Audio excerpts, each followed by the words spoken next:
ရွှေသစ္စာရဇေဒီတော်မြတ်ရဲ့ဗုဒ္ဓပူဇနီယပွဲတော်ကိုနှစ်စဉ်တော်သင်းလပြည့်ကျော်12ရက်နေ့မှ15ရက်နေ့ထိစီကားတိုက်မြိုက်စွာကျင်းပပြုလုပ်လေးရှိပါတယ်ခင်ဗျာ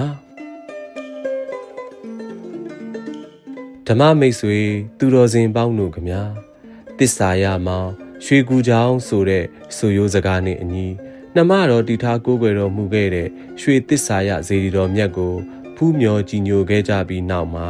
မောင်ဖြစ်သူစောနေကျော်တီထားကိုးကွယ်တော်မူခဲ့တဲ့ရွှေကူမြတ်စွာဘုရားကိုဖူးမြော်ကြည်ညိုကြရမှာပဲဖြစ်ပါတယ်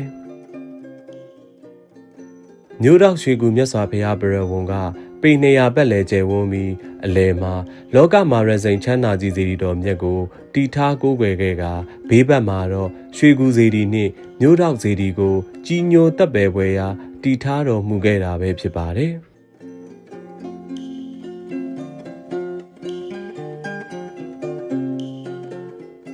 မြို့တော်ဇေဒီတော်ကိုလှိုင်ကူဖျားပုံတရံတီထားကဇေဒီတော်ကန္တာဂုတိတတွင်မှာလဲညံတော်9000ခန့်ရှိဘူမိဖတ်တာမှုဒရာရုပ်ပွားတော်မြတ်ကိန်းဝတ်စံပယ်တော်မူလျက်ရှိပါတယ်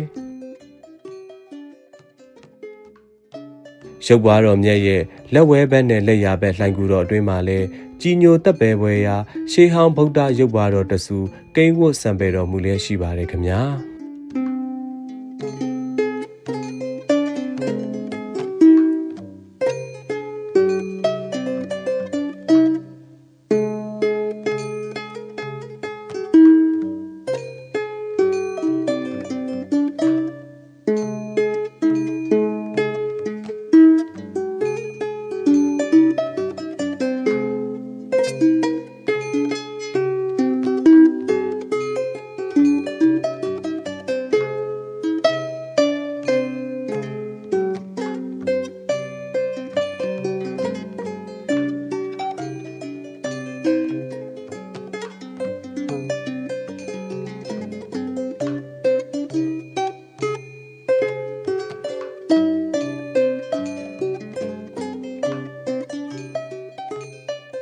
မတရားမြို့မှာရှမ်းမောင်နှမ၄ဦးတီထားကိုးကွယ်တော်မူခဲ့တဲ့ရွှေပထိုးရွှေဓာလီရွှေသစ္စာရနှင့်ရွှေကူချောင်ဖျားများရဲ့ထူးခြားချက်များက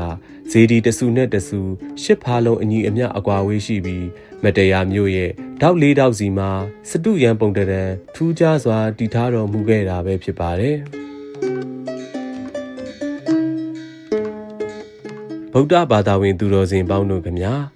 မတရားမြို့မှာမူလဖျားဒါရဲကရှမ်းမောင်နှမ၄ဦးကတီထားကိုးကွယ်တော်မူခဲ့တဲ့တမိုင်းဝင်ဖျားဇေဒီပထိုးများကိုဖျားဘူးသူတော်စင်များဖူးမြော်ကြည်ညိုနိုင်ကြစေဖို့အတွက်မဟာဗောဓိရုပ်တန်တိုင်းရဲ့တကိုးကြီးမှာဖျားဇေဒီပထိုးများအစီအစဉ်ကနေရိုက်ကူးပူဇော်ထုတ်လင့်ပေးတာပဲဖြစ်ပါတယ်ဖျားရှင်ကိုဖူးမြော်ကြည်ညိုကြကုန်သောဗုဒ္ဓဘာသာဝင်သူတော်စင်များစိတ်ဤချမ်းသာခြင်းကိုယ်ဤကျမ်းမာခြင်းနဲ့ပြည့်စုံနိုင်ကြပါစေခင်ဗျာ